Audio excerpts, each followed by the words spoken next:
44வது அதிகாரம் 21வது வசனம். எசேயா புத்தகம் 44வது அதிகாரம் 21வது. யாக்கோபே, இஸ்ரவேலே, இவைகளை நினை. நீ என் தாசன், நான் உன்னை உருவாக்கினேன். நீ என் தாசன் இஸ்ரவேலே, நீ என்னால் மறக்கப்படுவதில்லை. அல்லேலூயா, அல்லேலூயா. நானும் ஒரு வாக்குத்தத்தம். ஆண்டவரே நமக்கு சொல்கிற காரியம், யாக்கோபே, இஸ்ரவேலே, இவைகளை நினை. நீ என் தாசன், நான் உன்னை உருவாக்கினேன். நீ என் தாசன் இஸ்ரவேலே, நீ என்னால் மறக்கப்படுவதில்லை. அல்லேலூயா, அல்லேலூயா. யாரு மறந்தா என்னங்க? நம்ம அநேக வழியில கண்ணீர் சிந்துகிறார். வேலை காரணம் மனுஷங்க நம்மளை மாத்திட்டாங்க, மனுஷங்க நம்மளை உதாசனப்படுத்திட்டாங்க, மனுஷங்க நம்மளை கைவிட்டு போயிட்டாங்க. ஆனா யாரு கைவிட்டாலும் கைவிடனாலும் என்னை கைவிடாத ஒருவர் உண்டு, என் கர்த்தராகிய இயேசு கிறிஸ்து. அல்லேலூயா, அல்லேலூயா. அநேக நேரங்களில் நானும் மனசோட கடந்த நாட்கள் உண்டு, ஐயோ நம்ம நேசிச்சவங்க நம்ம விட்டு போயிட்டாங்க, அவங்களுக்காக நம்ம என்னென்ன காரியெல்லாம் பண்ணோம், ஆனா நம்மளை காயப்படுத்தினாங்களே, வேதனைப்படுத்தினாங்களே சொல்லிட்டு அழுத நாட்கள் உண்டு. ஆனால அப்படிப்பட்ட நாட்கள்ல ஆண்டவர் பேசுற ஒரு வார்த்தை, நீ என் தாசன், நான் உன்னை மறக்கலப்பா, உன்னை மறக்கலமா. அவ்வளவுதான். நீங்க யாராவது உங்களை மறந்துட்டாங்க, தூஷிச்சுட்டாங்க, இது பண்ணிட்டாங்க அப்படின்னு சொன்னாங்க, கவலைப்படாதீங்க. ஆண்டவராகிய இயேசு கிறிஸ்து நம்மை மறக்கவில்லை. அவர் மறக்காதவர்களுக்கு சாட்சி என்ன தெரியுமா? இன்னைக்கு உயிரோட சபையில உட்கார்ந்து மறந்துருந்தாருன்னா உயிர் போயிருக்கும். மறக்காம நம்மளை வச்சு பாதுகாக்கிறதுக்கு சாட்சி என்னன்னா, இன்னைக்கு இந்த வார்த்தையை கேட்பதற்கு தண்டனையும் சத்துவத்தையும் கிருபை கொடுத்திருக்கிறார். இன்னைக்கு ஒரு வேலை சோர்ந்து போயிருக்கிறேன், மனுஷன் எனக்கு உதவி செய்யல, மனுஷன் என்ன மறந்துட்டான், நான் எவ்வளவு நேசிச்சேன், எவ்வளவு அன்பு வச்சேன், என் உயிரையே அதை கொடுக்கறதுக்கு நான் இருந்துட்டு வந்தனே அப்படின்னு சொல்லும் பொழுது, அவர்கள் உயிர் எடுத்திருந்தாலும் உனக்காக உயிர் விட்டவர் ஒருவர் உண்டு, அவர் உன்னை மறக்கவே மாட்டார். சூழ்நிலைகள் மாறும், மனிதர்கள் மாறுவாங்க, ஆனா நேற்றும் இன்றும் என்றும் மாறாதவராய் ஒருவர் உண்டு, அவர் தான் நம்ம ஆராதிக்கிற கர்த்தராகிய இயேசு கிறிஸ்து. அவர் கைவிட மாட்டாரு, கவலையே பண்ணாதீங்க. அல்லேலூயா, அல்லேலூயா. அவர் கைவிடப்படுவதில்லை, அவர் கைவிட மாட்டார், நம்ம எப்பொழுதும் பாதுகாத்துக் கொண்டிருக்கிறார். அல்லேலூயா. ஆனா ஒரு காரியம் புரிஞ்சுக்கணும், எப்பவுமே வேதத்தை வாக்கு தத்தங்களை பெற்றுக்கொள்ளும் பொழுது சந்தோஷமா இருக்கும். இது எவ்வளவு அழகான சந்தோஷமா இருக்குல்ல. நீ என் தாசன், நான் உன்னை உருவாக்கினேன். எவ்வளவு உண்மை. நீ என் தாசன் இஸ்ரவேலே, நீ என்னால் மறக்கப்படுவது இல்லை, நான் உன்னை மறக்கவே மாட்டேன்பா அப்படின்னு ஆண்டவர் வாக்குத்தத்தம் கொடுக்கிறார். நான் உன்னை உருவாக்கின தாயின் கருவிலே இருந்து உன்னை உருவாக்கின நான் எப்படி உன்னை மறப்பேன்? தாய் கூட பிள்ளைகளை மறந்து போகலாம், சிங்கம் குட்டிகள் கூட பட்டினி கிடக்கலாம். ஆனா நாமளோ என்ன சூழ்நிலையில வந்தாலும் அந்த சூழ்நிலையிலிருந்து மீட்டெடுத்து நம்மை மறக்காமல் பாதுகாக்கிறது தேவனா இருக்கிறார். சோர்ந்து போகாதீங்க பிள்ளைங்க, சோர்ந்து போச்சு வேலையில கூட அதுதான் சகோதரி சொல்லும் பொழுது கூட ஆண்டவர் எவ்வளவு அதிர்சனமானவர் பாருங்க. ஏன் இந்த வாக்கு தத்துவத்தை கொடுக்குறீங்க, இந்த வாக்கு தத்துவத்தை பேச வைக்கிறீங்க அப்படின்னு பார்க்கும்போது அந்த ஒரு ஆத்மாவை மறக்காதபடினாலதான் இந்த வார்த்தையை கொடுக்கிறார். உடஞ்சி போன உள்ளத்துல வந்து சாட்சியை சொல்லும் பொழுது நான் உன்னை மறக்கிற மகள, ஏன்னா உன்னை உருவாக்கினது நான் தான், அதான் நீ என் கூட இருக்க. பாருங்களேன், ஒரு ஆத்மாவுக்கு ஆண்டவர் இந்த வார்த்தையை கொடுக்கிறார். நான் யோசி பார்த்தேன், இந்த வாரம் இததான் பேசணுமா, இந்த வாரம் இந்த நாள் இதான் பேசணுமா? ஆமா, அப்ப யாருக்கு என்ன நடக்குதுன்னு எனக்கு தெரியல. ஆனா கர்த்தராகிய இயேசு கிறிஸ்து இந்த வார்த்தையை அவங்க அந்த சாட்சி சொல்லும் பொழுது என்னோட உள்ளத்தை கழிப்ப நான் காண முடியும். ஏன் தெரியுமா? ஆண்டவர் பாருங்க, இது யாருக்காக இது பொருந்தோன்னு நான் உட்காரும் பொழுது அது ஆண்டவர் இன்னார் அப்படின்னு முடிவு பண்ணியிருக்கிறார். பெரிய விஷயம். அல்லேலூயா, அல்லேலூயா, அல்லேலூயா. ஒண்ணுதான், சில காரியங்கள் நம்ம செய்யணும். ஆண்டவர் மறந்தவங்க எத்தனை பேரு? பரவாயில்ல, சபையே கை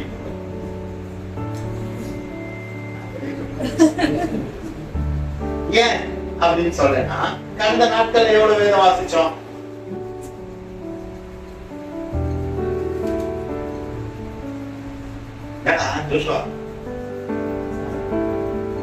சரி, கடந்த வாரம் நான் 3 வேளையும் சாப்பிட்டேன், 7 நாள் சாப்பிட்டோம்னு சொன்னேன். எல்லாருமே, நானா மதிய வேலை சாப்பிடுகிறேன், நிறைய நேரம் சாப்பிடுங்க. 3 வேளைக்கு பதிலா நிறைய 4 வேளைலாம் சாப்பிட்டுருக்கேன். மறந்தோமோ இல்லை, ஆனா வேதத்தை படிக்க மறந்தோமோ மறந்துடலாம். ஆனாலும் அவர் மறக்காம நம்மளை கூட்டி கொண்டு வந்து உட்கார சொல்றது ஏன் தெரியுமா? தெய்வத்தினுடைய அவ்வளவுதாங்க.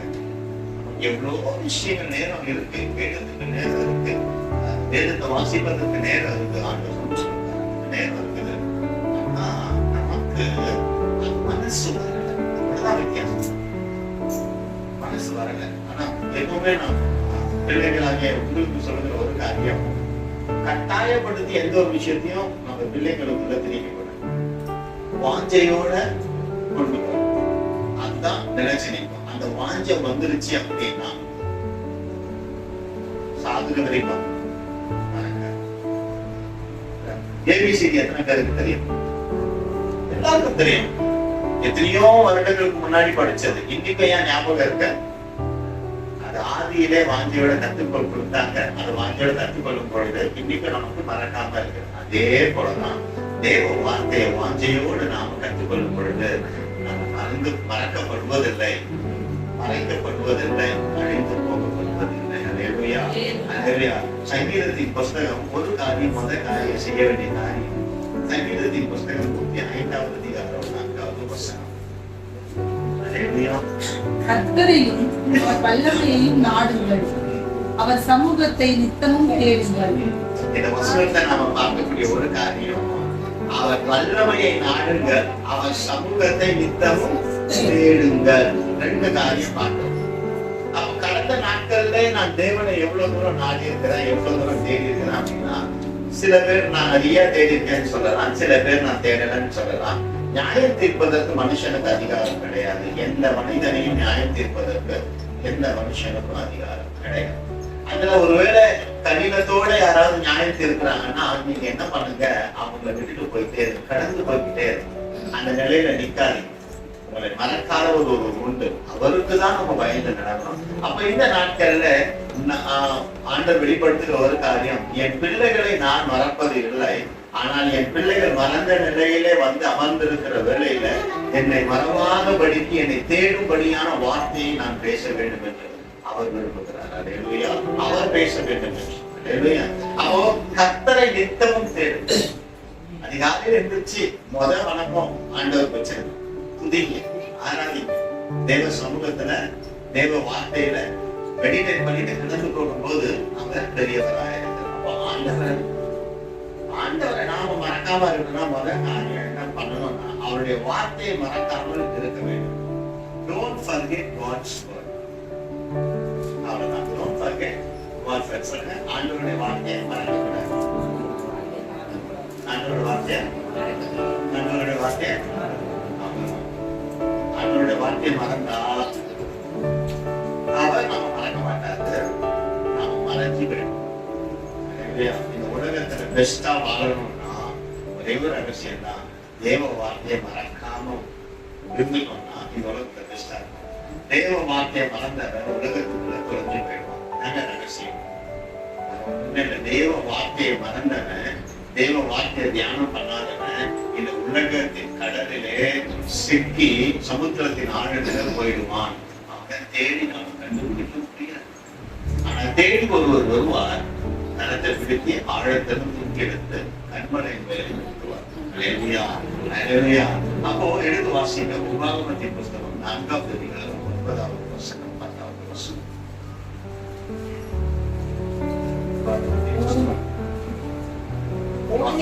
தேவனாகிய கர்த்தருக்கு முன்பாக நீ நிற்கும் போது கர்த்தர் என்னை நோக்கி, ஜனங்களை என்னிடத்தில் கூடி வர செய்து என் வார்த்தைகளை அவர்கள் கேட்கும்படி பண்ணுவேன். அவர்கள் பூமியில் உயிரோடு இருக்கும் நாளெல்லாம் எனக்கு பயந்திருக்கும்படி அவைகளை கற்றுக்கொண்டு தங்கள் பிள்ளைகளுக்கும் போதிக்க கடவர்கள் என்று சொல்லிய நாளில் உன் கண்கள் கண்ட காரியங்களை நீ மறவாதபடிக்கும் உன் ஜீவனுள்ள நாளெல்லாம் அவைகள் உன் இருதயத்தை விட்டு நீங்காதபடிக்கும் எச்சரிக்கையாய் இருங்க. உன் ஆத்துமாவை ஜாக்கிரதையாய் காத்துக்கொள். அவைகளை உன் பிள்ளைகளுக்கும் உன் பிள்ளைகளின் பிள்ளைகளுக்கும் அறிவிக்க கடவார். ஆமென். அல்லேலூயா. இங்க ஒரு காரியம் ஆண்டவர் வெளிப்படுத்துறாங்க பாருங்க. எங்க இருந்தாலும் என் அண்டையில கொண்டு வந்து அந்த 9 வாசிங்க. ஓரேபிலே உன் தேவனாகிய கர்த்தருக்கு முன்பாக நீ நிற்கும் போது கர்த்தர் என்னை நோக்கி ஜனங்களை என்னிடத்தில் கூடி வர செய்து என் வார்த்தைகளை அவர்கள் கேட்கும்படி பண்ணுவேன். அவர்கள் பூமியில் உயிரோடு இருக்கும் நாளெல்லாம் எனக்கு பயந்திருக்கும்படி அவர்களை கற்றுக்கொண்டு தங்கள் பிள்ளைகளுக்கும் போதிக்க கடவர்கள் என்று சொல்லிய நாளே. போதுங்க. அங்க என்ன சொல்றாரு? தன் பிள்ளைகளுக்கு, நம் பிள்ளைகளுக்கு கற்றுக் கொடுக்கக்கூடிய காரியம், வார்த்தையை கேட்டு அதற்கு பயந்து தன் சந்ததிக்கு சொல்லி தரணுங்கிறத தேவன் வெளிப்படுத்துகிறார். அப்ப இன்னைக்கு எத்தனை பேர் பிள்ளைங்களுக்கு நம்ம வேதத்தை வாசிக்க கற்றுக்கு தரோம்? என்ன பிரதர் இப்ப பாரு கேட்டுட்டு இருக்கீங்க? சபைங்கிறது கற்றுக் கொடுக்கப்படுகிறது. அப்போ இன்னைக்கு நம்ம பிள்ளைங்க நல்லா இருக்கணும் அப்படின்னா எந்த அளவுக்கு சொத்து சேர்த்து வைக்கிறோமோ அதை விட டபுள் மடங்கு தெய்வ வார்த்தையை நாம தியானம் பண்ணி அதுவே அவர்களை நடக்க விடணும். பெஸ்ட்ங்க. இதை பண்ணாத, அதை பண்ணாத, இப்படி இருக்காத, அதை செய்யாத, அங்க போகாத, இந்த ட்ரெஸ் இப்படி பண்ணாதன்னு சொல்றதுக்கு பதிலா உங்களுக்குன்னு ஒரு கடமை இருக்கு, எனக்குன்னு ஒரு கடமை இருக்கு. தேவ சமூகத்தை நின்று நம் வேதத்தை வாசித்து நம் பிள்ளைகளுக்கு அதை கற்றுக் கொடுக்கும் பொழுது தைரியமா அந்த பிள்ளைய உலகத்துல எந்த மூலைக்கு நம்ம அனுப்பலாம். ஏன் தெரியுமா? என் வேதத்தை அறிந்த மகன் மகள் இந்த உலகத்துல எந்த இடத்துல போனாலும் பரிசுத்தத்தினால தூதர்கள் அவர்களை காத்து கொண்டு இருப்பார்கள். நிம்மதியா உறங்கலாம், நிம்மதியா உறங்கலாம். நாளைக்கு இங்க இருந்து படிப்பு நிமித்தம் எதனா ஒரு பாலிடெக்னிக்கு போறீங்கன்னு வச்சுக்கீங்களேன், ஐயோ என்னாச்சு என்னாச்சு பிள்ளை என்ன பண்ணான்னு தெரியலையே அப்படின்னு பயப்பட வேண்டிய அவசியம் இல்ல. ஏன் தெரியுமா? நீங்க வேதத்தை கத்து கொடுத்ததுனால உங்களுக்குள்ள வேத வார்த்தை ஞாபகார்த்தமா இருக்கிறபடினால அவர்களுக்கு அந்த விதையை போட்டபடினால அந்த வார்த்தை அவர்களை அழிவுக்கு கொண்டு செல்லாதபடி பாதுகாப்பு. ஏன் ஆண்டோட பிள்ளைங்களுக்கு அநேக வேலையில பயம் வருதுன்னா நாம வேதத்தை கத்து தரது இல்லை. ஊழியக்காரருக்கு அது வேலை கிடையாது. ஆண்டோடைய வார்த்தையை போதிக்கிற 1 மணி நேரம் 2 மணி நேரம் போதிக்கிறவங்களுக்கு விட பொறுப்பு யாருன்னா பெற்றவங்களுக்கு தான். இப்படி எடுப்போமே, உங்களுக்கு ஃபீஸ் கட்டுற பொறுப்பு, உங்க பிள்ளைங்களுக்கு ஃபீஸ் கட்டுற பொறுப்பு ஊழியக்காரன் தான், உங்களோட தான். உங்களோட உங்க பிள்ளைங்களுக்கு சாப்பாடு கொடுக்கறது யாருடைய பொறுப்பு? உங்க பிள்ளைங்களுக்கு துணிமணிகள் வாங்கி தரது யாருடைய பொறுப்பு? அப்ப வேதத்தை வாசிக்க கற்றுத் தருவது உங்களுடைய பொறுப்பு. இன்னைக்கு அநேக பிள்ளைகள் இதை பார்த்துப்பட்டு இருக்கிறவங்க கூட சொல்லலாம், நினைக்கலாம், இது என் கடமை இல்ல, நான் சர்ச்சுக்கு அமைச்சிட்டேன், சண்டே கிளாஸ் அமைச்சிட்டேன், அங்க டீச்சர்ஸ்ங்க பார்த்துப்பாங்க, அங்க ஊழியக்காரர் பார்த்துப்பாரு, போதகர் பார்த்துப்பாரு, சபையில இருக்கிறவங்க பார்த்துப்பாங்க, அவங்க வழி நடத்துவாங்க. அந்த வழியில நடத்துறாங்களா இல்லையான்னு பார்க்கிற பொறுப்பு பெற்றவங்க இருக்கிறாங்க. இன்னைக்கு நான் திரும்ப சொல்றேன், ஆணித்தரமா சொல்றேன், ஏன் வார்த்தைய ஆண்டவர் இப்படி மாத்துறான்னு எனக்கு தெரியல. ஆனால் விசுவாசத்தின்படி அவர் சொல்லுகிற விதத்தை சொல்லுகிற வழியினாலே நான் சொல்லுகிறேன், நீங்க எந்த அளவுக்கு சொத்தை சேர்த்து வச்சு உங்க பிள்ளைங்களை நல்லா வைக்கணும்னு நீங்க நினைக்கிறீங்களா? தவறு கிடையாது, தப்பு கிடையாது. அதை காற்றிலும் மேலாக உங்க பிள்ளைங்களுக்கு வேதத்தை கற்றுக் கொடுக்க வைத்து நீங்க வாழ்ந்து பாருங்க. அந்த பிள்ளைங்க சமூகத்துக்கு, தேவ சமூகத்துக்கு வெளிச்சமா இருப்பாங்க. அநேக இருள் இருக்கிற பிள்ளைங்களுக்கு வெளிச்சத்தை காண்பிக்கிற பிள்ளைங்களா இருப்பாங்க. அல்லேலூயா, அல்லேலூயா. இதுதான் முக்கிய. பிள்ளைகளை படிக்க வச்சு, பிள்ளைகளை ஜெபிக்க வச்சு, பிள்ளைகளை தேவனை மறக்காதபடிக்கு, தேவ வார்த்தையை மறக்காதபடிக்கு பிள்ளைகளுக்கு நம்ம செய்யக்கூடிய கடமையை செஞ்சுட்டோம்னா அந்த பிள்ளை உலகத்தை எந்த சூழலில் எழுத்து வாசகம் உருவாக்குவதை புத்தகம் 8ஆம் அதிகாரம் 11 அவரை மறவாதபடிக்கு நாம் செய்யக்கூடிய காரியங்களை தான் நான் பார்க்கிறேன். First don't forget word of God. தேவனாகிய கர்த்தரை மறவாதபடிக்கு நான் இன்று உனக்கு விதிக்கிற அவருடைய கற்பனைகளையும் நியாயங்களையும் கட்டளைகளையும் கைக்கொள்ளாமற் போகாதபடிக்கு எச்சரிக்கையாயிரு. நீ புசித்து திருப்தியாகி நல்ல வீடுகளை கட்டி அவைகளை குடியிருக்கும் போதும் உன் ஆடு மாடுகள் திரட்சியாகி உனக்கு வெள்ளியும் பொன்னும் பெருகி உனக்கு உண்டானவை எல்லாம் வர்த்திக்கும் போதும் உன் இருதயம் மேட்டுமை அடையாமலும் உன்னை அடிமைதன வீடாகிய எகிப்திலிருந்து புறப்பட பண்ணினவரும் உன்னுடைய பின் நாட்களில் உனக்கு நன்மை செய்யும் பொருட்டு உன்னை சிறுமைப்படுத்தி உன்னை சோதித்து கொள்ளிவாய் சர்ப்பங்களுக்கும் தேள்களுக்கும் தண்ணீர் இல்லாத வறட்சியும் உள்ள பயங்கரமான பெரிய வனாந்திர வழியாய் உன்னை அழைத்து வந்தவரும் உனக்காக பாறையான கண்மலையில் இருந்து தண்ணீர் புறப்பட பண்ணினவரும் உன் பிதாக்கள் அறியாத மன்னாவினால் வனாந்தரத்திலே உன்னை போஷித்தவருமான உன் தேவனாகிய கர்த்தரை நீ மறவாமலும் என் சாமர்த்தியமும் என் கைப்பலனும் இந்த ஐஸ்வர்யத்தை எனக்கு சம்பாதித்தது என்று நீ உன் இருதயத்தில் சொல்லிக் கொள்ளாமல் இருக்க எச்சரிக்கையாயிருந்து உன் தேவனாகிய கர்த்தரை நினைப்பாயாக. அவரே உன் பிதாக்களுக்கு ஆணைத்து கொடுத்த தம்முடைய உடன்படிக்கையை உறுதிப்படுத்தும்படி இந்நாளில் உனக்கு உண்டாயிருக்கிறது போல ஐஸ்வர்யத்தை சம்பாதிக்கிறதற்கான பலனை உனக்கு கொடுக்கிறவர் தேவனாகிய கர்த்தர். உன் தேவனாகிய கர்த்தரை நீ மறந்து வேறு தேவர்களை பின்பற்றி அவர்களை சேவித்து அவர்களை பணிந்து கொள்வாயானால் நிச்சயமாய் அழிந்து போவீர்கள் என்று இன்று உங்களுக்கு சாட்சியாய் அறிவிக்கிறேன். உன் தேவனாகிய கர்த்தருடைய சத்தத்திற்கு நீங்கள் கீழ்ப்படியாமல் போவதனால் கர்த்தர் உங்களுக்கு முன்பாக அழித்த ஜாதிகளை போல நீங்களும் அழிவீர்கள். கொடுக்கிறாரு, ஸ்டெப்ஸ் போட்டு தராரு. அதுக்கப்புறம் என்ன மறந்து போனீங்கன்னா என்ன ஆவீங்கன்னு சொல்லிட்டாரு. அப்ப இன்னைக்கு அங்க பாருங்க, ரொம்ப 14 எப்படின்னா, உன் இருதயம் மேட்டுமை ஆகாமலும் உன்னை அடிமைத்தன வீடாகிய உன் பாவத்திலிருந்து உன்னை மீட்டவருமாகிய கர்த்தர், உன் வேதனையிலிருந்து உன்னை மீட்டவருமாகிய கர்த்தர் உன்னை மீட்டெடுத்ததுக்கு அப்புறம் ஒரு நல்ல உயிரினத்தை எடுத்து வைத்துக் கொண்டு இது என்னாலதான் உண்டாச்சுன்னு ஒரு மேட்டுமையான எண்ணம் இல்லாதபடி. சத்ரு அழகா இருந்ததுல போறத ஸ்பெஷலிஸ்ட். கர்த்தர் பெரியவர், அவர் கிருபை என்றும் உள்ளது. அல்லேலூயா. அவர் பெரியவர், அவர் நம்மை பாதுகாக்கிறவராக இருக்கிறார். அல்லேலூயா. அப்ப இந்த வார்த்தை சொல்லப்படுகிறது. ஏன் சொல்லப்படுகிறதுனா, நீ எங்கேயாவது மறந்து போயிடக்கூடாதுங்கிறதுனால இந்த எச்சரிப்பின் சத்தத்தை இந்த இடத்துல நம்ம பார்த்தோம். உன் வாழ்க்கையில இன்னைக்கு நீ இந்த அளவு வந்து நிற்கிற அப்படின்னா, நீ மறந்தாலும் நீ அவரை கைவிட்டாலும் அவர் கைவிடாதபடிக்கு உன்னை பாதுகாக்கிறதுனாலதான். அல்லேலூயா, அல்லேலூயா, அல்லேலூயா. சங்கீதம் 97:12 வாசிங்க. அவர் வார்த்தையை தெரிவு எப்படி இருப்பாங்கன்னா பார்க்கலாம். நீதிமான்கள் வாசிங்க. சங்கீதம் 97:12. நீதிமான்களே, கர்த்தருக்குள் மகிழ்ந்து அவருடைய பரிசுத்தத்தின் நினைவு கூறுதலை கொண்டாடுங்கள். அவர் நம்ம எப்பொழுதும் நாம் அவரை மறவாதபடிக்கு என்ன பண்ணணும்னா அவரை கொண்டாடும்படியாய் நாம இருக்கணும். அண்ணால் வந்து தேவ சமூகத்துல அழுது புலம்பி எனக்கு எதுவுமே இல்லையா அப்படின்னு வேதனையோட இருந்த சூழ்நிலையில தேவன் அண்ணாலை மறக்கவே இல்லை. அண்ணாவுடைய ஜெபத்துக்கு பதில் கூறினவராக இருந்தார். இன்னைக்கு ஒருவேளை நீங்க அண்ணாவா இருக்கலாம், ஏதோ ஒரு காரியத்தை அழுது குழம்பி கொண்டிருக்கலாம். அன்றுவரே, துன்பம் வரும்பொழுது தேவனை தேடுகிற பிள்ளைகளா கூட நீங்கள நானும் இருக்கலாம். ஆனாலும் அவர் பாருங்க, உனக்கு துன்பம் வரும்பொழுதுதான் என்னை தேடி வர, நீ நல்லா இருக்கும் பொழுது என்னை தேடி வர மாட்டேங்கிறப்போ நான் உனக்கு எதுவுமே செய்ய மாட்டேன்னு சொல்லுகிற தேவன் நல்லவையா. நம்ம வீட்டுல ஆசீர்வாதம் நினைச்சு இருக்கணும்னா ஒன்னே ஒண்ணுதாங்க செய்யணும். அனுதினமும் அவர் வார்த்தையை மறவாமல் தியானம் பண்ணுகிற பிள்ளைங்களா இருந்திருப்பார். நான் திரும்ப சொல்றேன். நான் ஏன் சொல்றேன்னா, பெற்றுக்கொள்ளக்கூடிய ஆசீர்வாதங்கள் நமக்கு ஏராளமா இருக்குது. அந்த பெற்றுக்கொள்ளாதபடி தடுக்கிறது நாம தானே தவிர அவர் அல்லவே அல்ல. பெரிய காரியத்தை செய்யணும்னு நினைக்கிறாரு. ஆனா அதற்கு தடையா அதை பெற்றுக்கொள்ள முடியாதபடிக்கு நாம தான் பால் பாத்திரம் நேற்று வைத்த பால் பாத்திரத்தை இன்னைக்கு பால் காசனம் கழுவதானே செய்யணும். கழுவிதானே வைக்கிறாங்க, அதுவே ஊத்துறோமா? ஏன் பால் பாத்திரம் தானே ஊத்த வேண்டியது என்ன?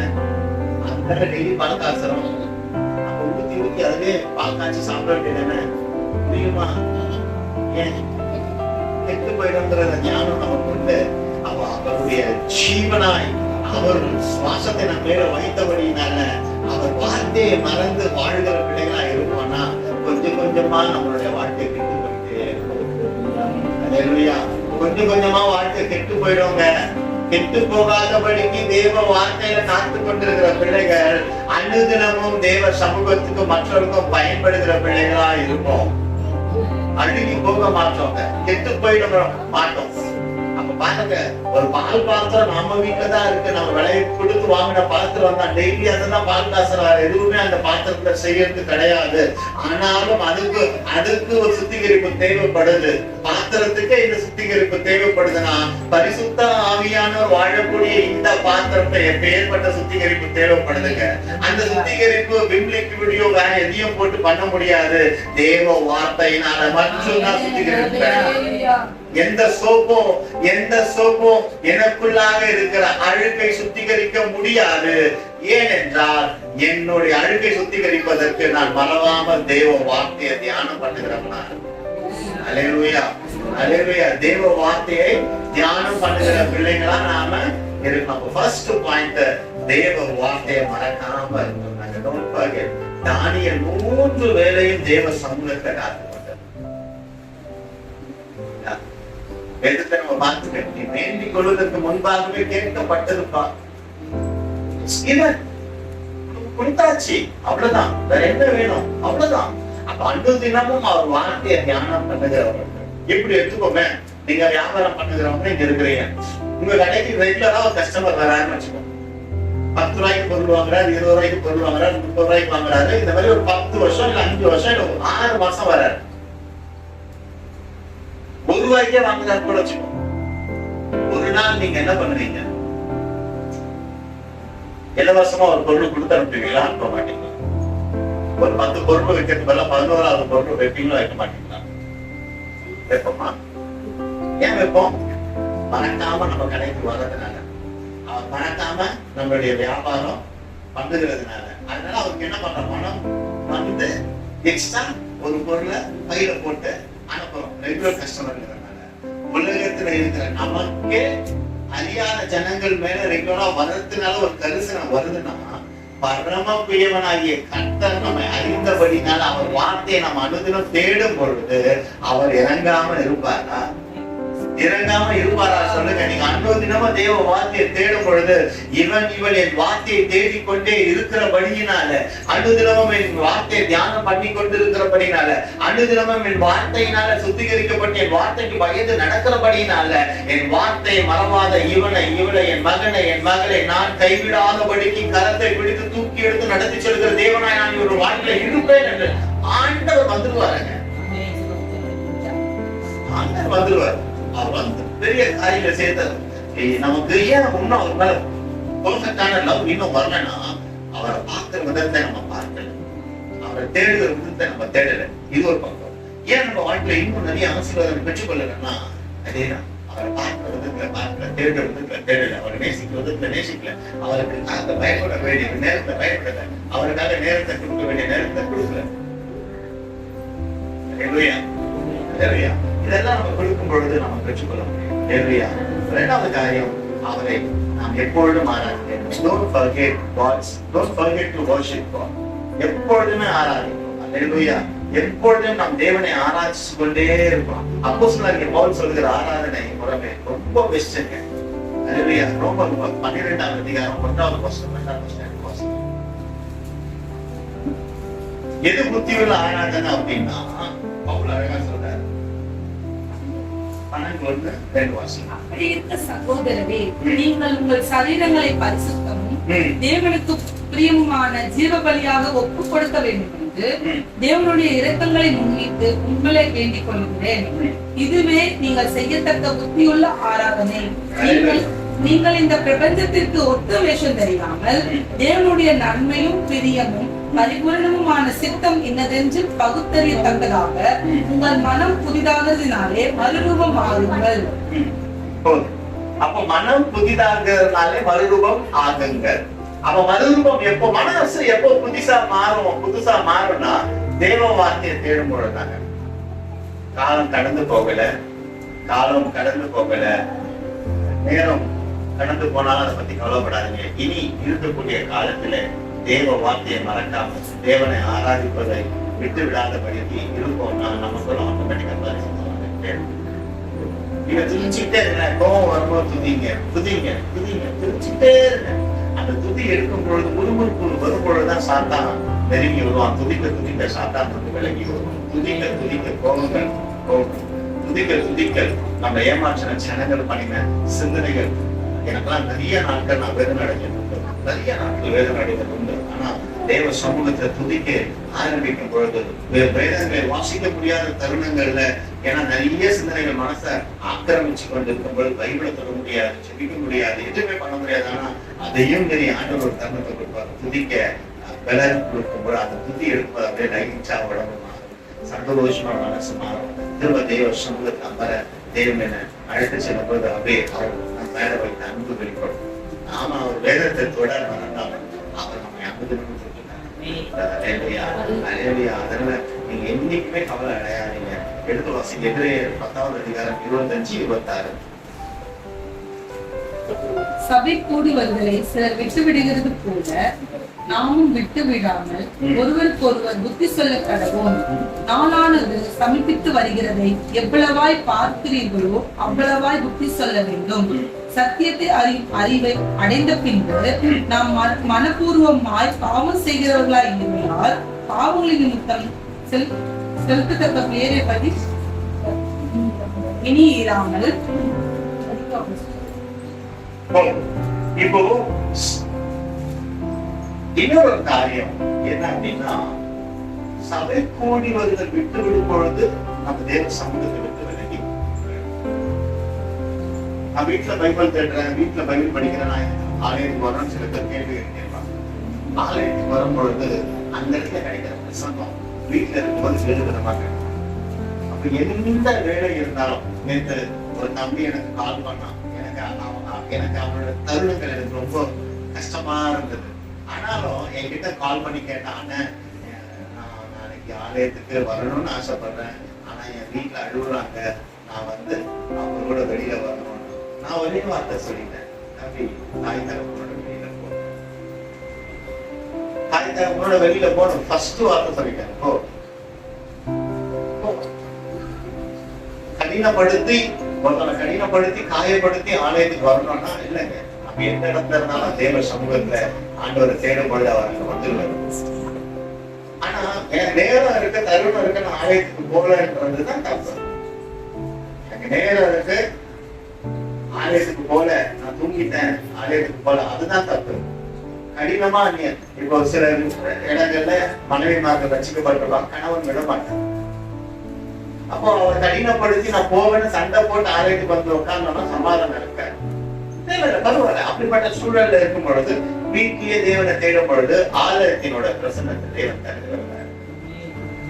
தம்பி ரசிக்கப்படல, அவங்க அம்மா ரசிக்கப்படல, அந்த குடும்பம் ரசிக்கப்படல. ஆனாலும் கூட எனக்கு கால் பண்ணி, அண்ணன் ஏன்னா ஆலயத்துக்கு வரணும்னு ஆசைப்படுறேன், எங்க வீட்டுல ஒரு மாதிரியா பேசுறாங்க, கஷ்டப்படுறாங்கன்னா தெளிவா சொன்னேன், இல்லப்பா அவங்களோட போ, அவங்களோட போ. அவனோட தேவன் இருப்பார். அவன் மனசு ஃபுல்லா இந்த வேலையில அவன் எந்த இடத்துல இருந்தாலும் தேவ வார்த்தையை தியானம் பண்ணி கொண்டேதான் இருப்பான். ஆனா நாம எப்படி பண்ணவங்களா இருக்கிறோம், தூங்கிட்டோம், நேரம் நமக்கு இருந்தாலும் ஆலய சமூகத்துக்கு வர முடியாத சூழ்நிலை இருப்போம்னா நம்ம இருக்கவே கூடாது, அப்படி இருக்கவே கூடாது. இதெல்லாம் ஆசீர்வாதத்தை தடை பண்ணுறது. கணித ஆலயத்துக்கு வாங்க அப்படின்னு சொல்றது நான் இல்லை, இது குடும்பம். ஒரு பிள்ளை நல்லா படிக்கும், ஒரு பிள்ளை நல்லா படிக்காது. எல்லா பிள்ளையும் நல்லா படிக்கும் நம்ம எதிர்பார்ப்போம்னா அந்தந்த பிள்ளைகளுக்கு ஏற்றாற் போலதான் தேவன் காரியங்களை வாய்க்க செய்கிறவரா இருக்கிறார். அப்ப நாம எப்பொழுதும் எப்படி இருக்கணும்னா ஆலயத்துக்கு வருகிற பிள்ளைகளா இருக்கணும். மூன்றாவது காரியம், don't forget his warning. ஆண்டவருடைய எச்சரிப்புகளை நீங்க மறந்து போகக்கூடாதுங்க. ஆண்டவருடைய எச்சரிப்புகளை நம்ம மறந்து போகவே கூடாது. நிறைய எச்சரிப்புகள் தரும் பொழுது அந்த எச்சரிப்புகள் மனுஷன் மூலியமா வரும், தேவ சமூகத்தை நமக்கு வரும். தேவ ரோமர் 14:11-12 எடுத்து வாசிங்க. முழங்கால் யாவும் எனக்கு முன்பாக முடங்கும், நாவு யாவும் தேவனை அறிக்கை பண்ணும் என்று என் ஜீவனை கொண்டு உரைக்கிறேன் என்பதால் கர்த்தர் சொல்லுகிறார் என்று எழுதியிருக்கிறது. ஆதலால் நம்மில் ஒவ்வொருவரும் தன்னை குறித்து தேவனுக்கு கணக்கு ஒப்புவிப்பார். அல்லேலூயா. அப்போ நாம இன்னைக்கு என்ன பண்றோம்னா அவருடைய வார்த்தைகளை, எச்சரிப்புகளை ஏற்றுக்கொண்டு அதன்படி நடக்கும் பொழுது நமக்கு பாதுகாப்பு உண்டாகும். மறந்து போன பேதுரு தேடி வந்தாரா இல்லையா? மார்க்கின் புஸ்தகம் 14 62 66 72 வாசிக்க வேண்டாம். பேதுரு 3 முறை மறுதலிப்பார்னு ஆண்டவர் சொன்னார். ஒரு தம்பி என்கிட்ட கேட்டாங்க, எனக்கு சிரிப்புதான் இருந்தது. நான் தப்பு செய்வேன்னு அவருக்கு தெரியும், ஆனா செய்ய விடாதபடிக்கு தடுக்க வர முடியல, எனக்கு ஏன் அதை கொடுத்தாரு அப்படின்னு கேட்டான்.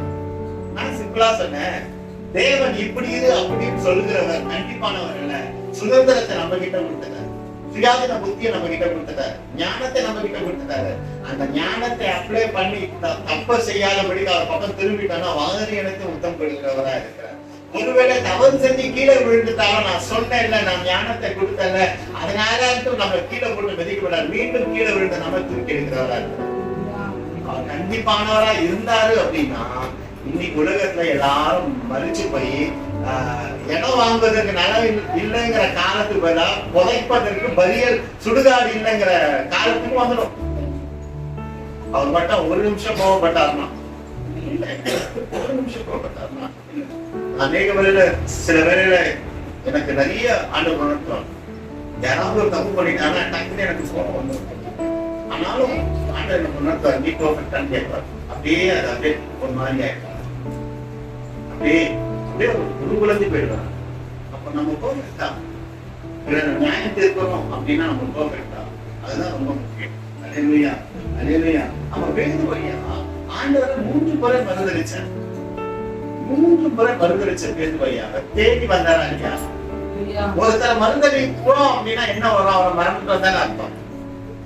நீங்க நேசிச்ச ஒருவர், நான் நேசிச்ச ஒருவர், அவரை நம்ம மறந்துட்டோம் அப்படின்னு சொன்னா யாரா வருவாங்களா? எந்த மனுஷனும் வரமாட்டாங்க.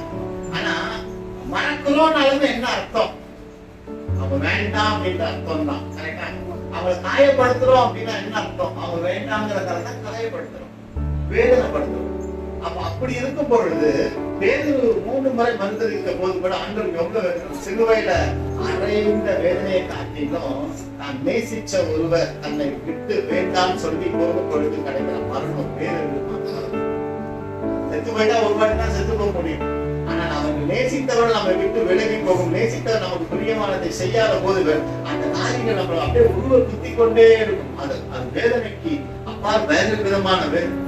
அந்த வேதனையை பேதுரு மறுதலிக்கும் போது ஆண்டவருக்கு அது உண்டாயிருக்க கூடும். ஏன்னா பேதுரு எல்லா விஷயத்தையும் ரசிச்சார். பாப்பா கடல் மேல வாப்பான்னு கூப்பிட்டாரு, எல்லாமே பண்ணாரு. ஆனாலும் கூட அவர் தேடி வந்தவரா இருக்கிறார். பேதுருவை மீண்டுமாய் தேடி வந்து அபிஷேகித்து மீண்டுமாய் வல்லமையை கொடுத்து அவரை உயர்த்தினவராக இருக்கிறார். இல்லையா? ஒருவேளை எல்லா நீங்க மறந்து போயிருந்தீங்க அப்படின்னா ஆண்டவர் சொல்லுகிற காரியம், அவர்களை மறப்பதை மறக்கிற தேவன் அல்லவே அல்ல. ஏன்னா ஏசாயா புஸ்தகம் 44வது அதிகாரம் 22வது வசனம் சொல்கிறது, அவர் உன் மீறுதல்களை மேகத்தை போலவும் உன் பாவங்களை கார்மேகத்தை போலவும் அகற்றி விட்டேன், என்னிடத்தில் திரும்ப நான் உன்னை மீட்டுக் கொண்டேன். ஒருவேளை எனக்கும் என் அப்பாவுக்கும் ரொம்ப தூரம் போயிடுச்சு, நாங்க 2 பேரும் பேசிக்கிறதுல வேதத்தை வாசிக்கிறதுல இயேசுவை விட்டு நான் ரொம்ப தூரம் வந்துட்டேன் அப்படின்னு ஒருவேளை யாராவது மனசு விட்டுட்டு போய் இருந்தீங்கன்னா ஆண்டவர் அழகாக சொல்லுகிற காரியம், உன் மீறுதல்களை மேகத்தை போலவும் பாவங்களை கார்மேகத்தை போலவும் அகற்றி விட்டேன். வாழ்க்கையில உனக்கும் எனக்கும் இடையே உண்டான எல்லா காரியங்களையும் நான் அகற்றி விட்டேன் அப்படின்னு ஆண்டவர் சொல்லிட்டாரு. அல்லேலூயா, அல்லேலூயா. ஏசாயாவின் புஸ்தகம் எடுப்பாசி 49 15வது அதிகாரம் 14வது வசனம் எடுப்பாசிங்க. தீயானவள் தன் கர்ப்பத்தின் பிள்ளைக்கு இறங்காமல் தன் பாலகனை மறப்பாளோ? அவர்கள் மறந்தாலும் நான் உன்னை மறப்பதில்லை. இதோ என் உள்ளங்கைகளில் உன்னை வரைந்திருக்கிறேன், உன் மதில்களில் எப்போதும் என் முன் இருக்கிறது.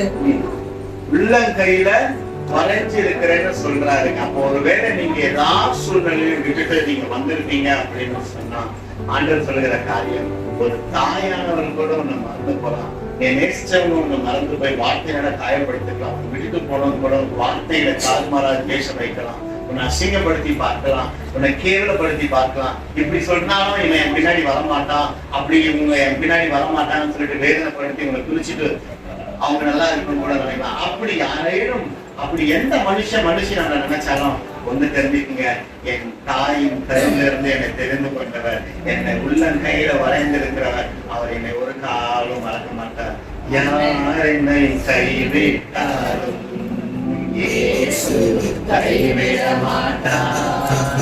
யார் என்னை கைவிட்டாலும் இயேசு கைவிட மாட்டார். தாயும் அவரே, தந்தையும் அவரே, தாயும் அவரே, தந்தையும் அவரே, தாலாட்டுவார், சீராட்டுவார், தாலாட்டுவார், சீராட்டுவார். யார் என்னை கைவிட்டாலும் இயேசு கைவிட மாட்டார். மனுஷ வார்த்தையினால, மனுஷ வார்த்தையினால யாரோட ஒப்பிட்டு நீ அவங்கள போல இல்லை, சீக்கிரங்களை போல இல்லைன்னு சொல்லி காயப்படுத்திருக்கிறாங்க. அந்த வார்த்தைகளை காயப்படுத்தி கொண்டிருக்கிற இந்த நிலையில கர்த்தர் சொல்லுகிற காரியம், அவங்க வார்த்தைகளை காயப்படுத்தினாலும் உன் பாவங்களை மன்னித்து, உன் அக்கிரமங்களை மன்னித்து, நான் என்னுடைய பிள்ளையாய் உன்னை நான் சேர்த்துக் கொண்டேன் என்றால் வேதனையோடு வந்திருக்கிறாங்க. நேசிச்சவங்க கைவிட்டு போயிருக்கலாம், நேசிச்ச உறவுகள் உங்களை காயப்படுத்தி கொண்டே இருக்கலாம் வார்த்தையினால, உங்களை பொருட்டா மதிக்காம கூட போலாங்க. அந்த நிலையில இருக்கிறவங்களுக்கு தான் அந்த வலியும் வேதனையும் தெரியும். அந்த நிலையில இருக்கிறவங்களுக்கு தான் அந்த வலியும் வேதனை தெரியும். அந்த நிலையில இருக்கிற பிள்ளைகளாகிய நமக்கு தேவன் சொல்லுகிற காரியம், யார் கைவிட்டாலும் நான் உன்னை கைவிடுவதில்லை. யாக்கோபே, நீ என் தாசனா இருக்கிறபடினால நான் உன்னை மறக்கவில்லைன்னு ஆண்டவர் சொல்லிட்டாங்க. நேசிச்ச ஜனம் மறந்து போலாம், நேசிச்ச உறவு மறந்து போலாம், கீழே போட்டு மெதிக்கலாங்க, நீங்க வேண்டாம்னு சொல்லி தூக்கி எழுதிட்டு போலாங்க. ஆனால் அப்படிப்பட்ட நிலையில நம்ம வாழ்ந்து கொண்டு இருந்தாலும் நம்ம மறக்காதவர் எப்போது நம்மளோடு. யார் என்னை கைவிட்டாலும் இயேசு கைவிட மாட்டார். யார் என்னை கைவிட்டாலும் இயேசு கைவிட மாட்டார். கைவிட மாட்டார், கைவிட மாட்டார், கைவிடவே மாட்டார். இயேசு கைவிடவே மாட்டார். உலகமே நம்மளை கைவிட்டாலும் என் அப்பா என் பிள்ளை கையில, அவருள்ள கையில வச்சிருக்கிறார். அவ்வளவுதாங்க. நேசிச்சவங்க கைவிட்டு போயிருக்கலாம், தூஷணம் பண்ணி இருக்கலாம், அசிங்கப்படுத்தி பார்க்கலாம், வேதனைப்படுத்தி பார்க்கலாம், ஒன்றையும் கேட்க வச்சு பார்க்கலாம், நல்லனா நீ எப்படி வாழ்வுன்னு சொல்லி பார்க்கலாம். ஆனா ஒண்ணுதாங்க, ஒரே ஒரு தைரியம் தான், எழுத வழியில உட்கார போது ஆண்டவர் காரியம், என் உள்ள கையில நான் உன்னை வச்சிருக்கிறேன்மா, என் உள்ள கையில நான் உன்னை வச்சிருக்கிறேன்மா. என் உள்ள கையில இருக்கும்போது எந்த கை விட்டுட்டு எந்த கையில கைவிடப்பட்டு நடுத்தருல நின்னாலும் ஒண்ணு மறந்துடாத, என் உள்ள கையில நீ இருக்கிற, என் உள்ள கையில நான் உன்னை வரைந்து வைத்திருக்கிறேன். என்னை பார்த்துக்க யாரும் இல்லைன்னு நினைக்கிறியா? என் கிட்ட வேதனை, என் கிட்ட அன்பா பேச யாரும் இல்லைன்னு நினைக்கிறியா? என்னை துன்பப்படுத்தி பார்க்கறாங்க நீ நினைக்கிறியா? இல்ல, அவங்க மனுஷங்க தான், அவங்களால அதுதான் செய்ய முடியும், விட்டுட்டு போகதான் முடியும், விட்டுட்டு போகக்கூடிய வார்த்தைகளை தான் பேச முடியும். ஏன் தெரியுமா? கிட்ட வந்துட்டு ஆதாயம் அவங்க கிட்ட எதிர்பார்ப்போம். சில வேளையில மனிதர்கள் இப்படி காயப்படுத்தி பேசுவது உண்டு. ஆனாலும் யார் நம்மை கைவிட்டாலும் கைவிடாத ஒருவரை நாம் ஆராதிக்கிறபடினால, கைவிடாத ஒருவரை நாம் துதிக்கிறபடினால, கைவிடாத ஒருவருடைய வார்த்தை நாம் மறவாதபடினால அவர் நம்மை கைவிடாமல் பாதுகாத்துக் கொள்கிற தேவனா இருக்கிறார். கைவிடவே மாட்டாங்க. எந்த நிலையில நீங்க வந்திருந்தாலும், எந்த நிலையில நீங்க வேதனையோட வந்திருந்தாலும், யாரோ எனக்கு இல்லைன்னு நீங்க சொன்னாலும் உங்களுக்கு அன்பு காற்ற ஒருவர் உண்டு. அது கர்த்தராகிய இயேசு கிறிஸ்து, நசரேயனாகிய உயிர்த்தெழுந்த இயேசு கிறிஸ்து. கிருபை நிறைந்தவரார், இரக்கம் நிறைந்தவரார், நீதிய சாந்தம் உள்ளவரார், பொறுமை இருப்பிடமா இருக்கிறபடியினால் அவர் மறப்பதில்லைங்க, அவர் மறக்க மாட்டாருங்க. அவர் நம்மை மறக்கிற தேவன் அல்லங்க, அவர் நம்மை மறக்கிற தேவன் அல்ல. ஏன் தெரியுமா? அவர் நீதிய சாந்தமும் நீதிய அன்பும் உடையவரா இருக்கிறபடினால அவர் விட்டு எவ்வளவு தூரம் போனாலும் கூட, அவர் சமூகத்தை நாம வர முடியலனாலும், இயேசுவே என்னை உம்மிடத்துல திரும்புங்கன்னு சொல்லும் பொழுது நான் இதோ இருக்கிறேன் என்று அவர் சத்தத்தை கொடுத்து நமக்கு தைரியப்படுத்துகிற தேவனா இருக்கிறபடினால, ஒருவேளை இயேசுவை மறந்து அந்த வாழ்க்கையில ஒருவேளை இன்னைக்கு நீங்களும் நானும் இருந்திருப்போம்னா, இயேசு இல்லாத வாழ்க்கை நம்ம வாழ்ந்து கொண்டு ஆலயத்தை வந்திருப்போம்னா, இன்னைக்கு ஒரு மனதோட செல்வோம், இயேசுவே நான் உம்மை நம்பி வந்திருக்கிறேன். மனுஷன் நம்பி நான் ஏமாந்தது போதும், மனுஷனுடைய அன்பின் வார்த்தையை கேட்டு நான் ஏமாந்தது போதும். இனி என் தேவனுடைய வார்த்தையை நான் கேட்பேன், என் தேவனை நான் என் இருதயத்துக்குள்ளாக வைத்துக் கொள்வேன், என் தேவனுடைய வார்த்தையை நான் தியானம் பண்ணி என் தேவனை நான் என் காலமும் எங்களிடம் தொழுது கொள்வேன் என்கிற திருவுலகத்தின் அறிக்கையை நாம் பண்ணும் பொழுது, இந்த அறிக்கையை அவர் கேட்கிறபடியினால மீண்டுமாய் மனுஷனிடத்தை ஏமாந்து போகாதபடிக்கு, அந்த மனுஷி சொல்லுகிற வார்த்தையினால ஏமாந்து போகாதபடிக்கு நம்மை பாதுகாக்க வல்லவராய் இருக்கிறார். இனி மனுஷியால ஏமாற்றப்படுவதில்லை, மனுஷனால ஏமாற்றப்படுவதில்லை, மனிதர்களால ஏமாற்றப்படுவதில்லை. அவர் நம்மை காக்கிற தேவனாக இருக்கிறார். அல்லேலூயா. அவர் யார் கைவிட்டார்? இப்ப பாருங்க, யார் என்னை